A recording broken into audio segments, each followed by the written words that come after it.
Hey, real estate friends. I am here today again with our favorite business coach, the Kevin Harris, who has coached hundreds of real estate agents and other real estate professional like insurance and lenders, and who's been part of, I know, our real estate business for many, many years, because he always brings value to the real estate community. So you guys get to hear from him today on the Leads Workshop Chapter 2. So Leads Workshop Chapter 2 is all about the mindset moment of perception. And I'm going to read, before we get started, this little section. So what is perception? It's the process of selecting, organizing, interpreting information. And this process can affect our communication. It can affect how we respond to things, people, life, situations. So we're going to dig in on this concept because lead generation is all about perception, what you perceive on the other side of the call, how you perceive that buyer walking into your open house, how you perceive clients who maybe use you, don't use you, a real estate transaction. Perception is a big deal, and learning how to master your own biases is crucial to being able to close, convert, and have an actual happy, successful real estate transaction from beginning to end. So, Kevin, how are you today? I am phenomenal. Thanks for asking. I love this chapter because this is kind of at the heart to me of the conversion conversation. You can be the best marketer in the world as far as bringing people into your sphere, whether it's an open house or whether it's, getting a for sale by owner list or your sphere or whatever. But if you can't convert them because you're not serving them at a high level, it doesn't really matter how many you bring in, right? So I love this. One of the things that I say about perception is there's a couple hacks that I think that if people can adopt in their world, it'll help them, because we all have biases. We have our past, we have our history, right? We may think that we were ugly as a kid. We had braces, and so we got made fun of. I have a big nose, so the reality is, I when I was a kid, my nose was always my. You do? Well, in my head, I do. But I broke it when I was 13, and so it was a lot of stuff like that. But when you get a certain age, you kind of start owning the things, right? Yeah. But I always say that when you enter into a conversation, and it is our job as professionals to be in a conversation. It's not somebody else's job to start that conversation. It's our job as the professional in this in what we do. But when you enter into a conversation, if you just always try to come from curiosity and just don't put any judgment on what's happening and really just think about, well, I wonder why they said this, or I wonder why they reacted this way. And you're always trying to improve as you hear these things. Over a little bit of time, you'll start seeing your conversion rates go up simply because you're coming from a place of service. You're not coming from your internal, like, me. It's more about them. And just doing that over time, there's a lot of different hacks you can do. But to me, coming from curiosity is one of those things that just it opens up a whole world of, I don't know, so let me ask more questions. Oh, I love that. Curiosity. So I always use the analogy when someone is driving and you get cut off. Some people's stimulus or response to being cut off can tell you a million things. You're on the road. I'm not gonna talk. You're gonna tap out during this, right? Out. Most men tend to be, and I mean women do too, but I think most men are like territorial.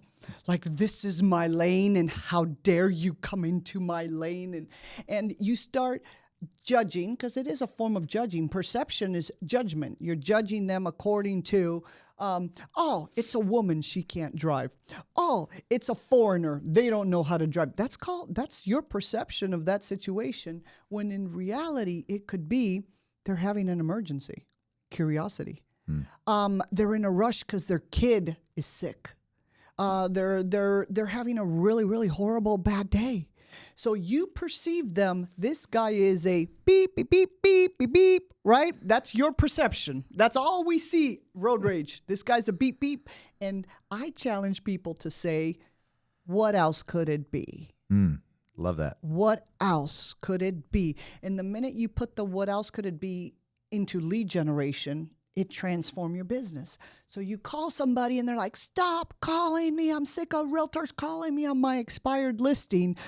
They hang up, they cuss you out, and you go, oh my gosh, I'm a horrible realtor.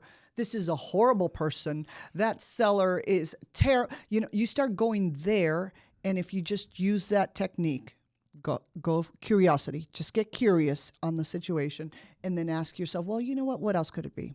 Could it be they're really frustrated? Could it be they've had a bad day? Could it be they're overwhelmed? Could it be they're sick? Could it be they're going through a divorce and they couldn't sell their house? It could be so many things that now that horrible lead generation experience of getting cussed out and getting hung up on, you in your own head could transform that into, well, let me just pray for this person. They're obviously having a really bad time right now.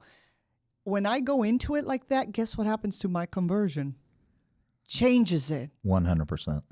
They cuss me out and I go, what else could it be? And I go, man, sir, it sounds like you're having like the worst day. And I am so sorry. And then all of a sudden you go from compassion, you tone it down, you take it down, you bring them down, you humanize the person on the line, on the other side, and now they see your kindness and compassion and understanding instead of trying to be a salesperson. What do you think? I love that. I mean, if you didn't write that down, you ought to write it down. But I will say one of the things that I do, or I try to do, and I also teach is that if you start your day in gratitude, I had a coach tell me one time that if you cannot be grateful and mad at the same time. And the reality is getting up, and I always say this to people, that when you wake up in the morning before your feet hit the ground, say 3 gratitudes. I didn't come up with that. Someone told me. I think it's a life hack, because if you start your day in gratitude and you try to stay in gratitude, you realize that the things that we perceive as maybe bad or maybe not bad, but they're learning lessons. They're opportunities to pour into someone. And I always say you have to come, and everybody who's listening to this, to me the baseline is you have to want to help people. If you're manipulative, if it's just for you, this is not going to work, because it's going to come through. But most people, I believe, that are in our business want to actually help and serve. We probably do that pretty well, but we have to get in front of the people and actually convince them, in however way we do it, that we are the best person to help that in this particular case. And you used expireds as an example. So literally, if you start your day in gratitude and be grateful through it, and then when you have those conversations, realizing that my coaching company is called the Hero Edge, and I always say uncover, discover, and realize the hero in your own story, which is you. So if you come from a hero mentality and you say, I've got to save this person, I am the one who is I'm put right now in front of this person to save them from whatever just happened. If it's an expired from an agent that maybe didn't help them, didn't serve them, if it was a for sale by owner, I got to help them from losing money on the deal, because most for sale by owners take less for their house than if they had an agent. So if you come from that standpoint, I've got to help them. If it's if it's someone that's a sphere call and you're calling someone, the worst thing that you would want, the thing that to me in our business, it's the biggest financial decision of most people's life. And if you have somebody in your sphere that uses somebody else other than you, and you're not reaching out to them, what you're really saying to them is they do not matter to you enough to actually, for you to reach out and help them with the biggest financial decision of your life. That's a mental thing that if you stay in that state, then when you call them, the entire conversation and the entire attitude is different than, oh my gosh, I got to get a deal. Oh my gosh, I got to get a listing. It's not about you. It's about serving them, because you actually want to be the hero in the conversation. And your perception, when a friend uses another agent, your brain goes to, what a jerk. My friend sucks. They're a horrible friend. How dare they, see? Yep. Instead of the perception should be, what did I do Or didn't do. or didn't do? What is my friend's perception of my real estate business? Because my friend has perceived what I'm doing for a living as either part-time or a joke or a side hustle, or I'm not showing up to be professional enough. Maybe you haven't talked to them in the past 4 months, and then all of a sudden you want them to remember that you're active in real estate. And we've all gone through that, right? Every realtor, if they're in this business and they produce, has had to have those hard conversations with themselves. That it's really them. It's our business to be professionals, and it's our business to run our business. And then when we're not good at it from a marketing standpoint, from a follow-up standpoint, we can't then blame people that are in our world That when don't they choose, remember us. Yeah, that don't want to. That choose. They don't. They're at most. I would say 99% of the time, it is not out of malice that they don't use us. It's because we didn't create the business in their world that they said, "Of course we're using them. Of course we're using you." And when you have clients that tell you that, you realize there's something different about how I'm treating this person maybe than how I'm treating some of these other people that maybe didn't decide to use me. Yeah, how about assumption? Yeah. Assumption in everything is the kiss of death. Don't assume people will use you. Don't assume people know you, trust you. Just go out there and be who you become, who you want people to perceive you as. So if you want people to perceive you as a pro, become a pro. If you want people to perceive you as an expert, become an expert. How are you showing up so others' perception of your success is out there? You can change others' perception of you. Now you have to work on changing your perception of others, changing your biases of others. So this perception relationship is two ways. It's one way with yourself. Maybe you need to change the perception how you view yourself. I think that's a big one too. 100%. Yeah, 100%. I think, well, we show up how we think of ourselves at the end of the day.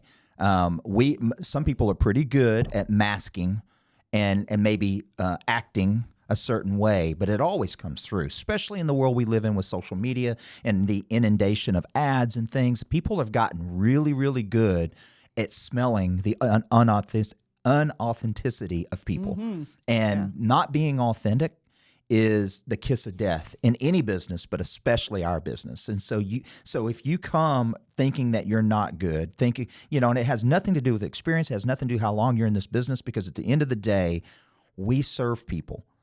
And most of us know how to do that. We may not know how to do it on a contract or, in an open, but we know how to serve them. And if you come from that standpoint, and that's where your authenticity is, you'll figure out how to actually fill the contract out, or how to negotiate a repair, or any of those things that maybe are in your head that you don't know how to do. That doesn't matter if you're always trying to serve that person at the highest level. Oh, I love it.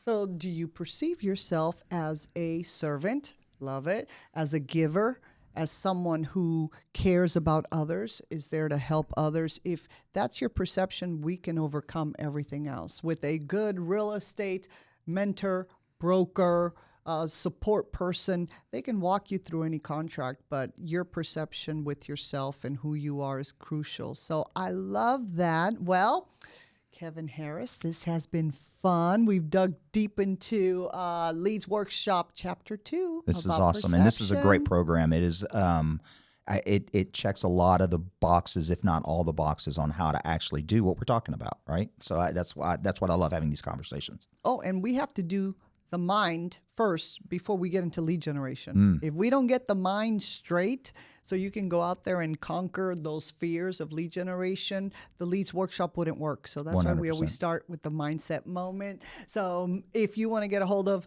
the Kevin Harris, I'm going to put his info below. If you want to sign up for the next Leads Workshop, I'll put that sign up link. And of course, if you want to hear more videos about talk, train, and selling everything real estate, make sure to subscribe.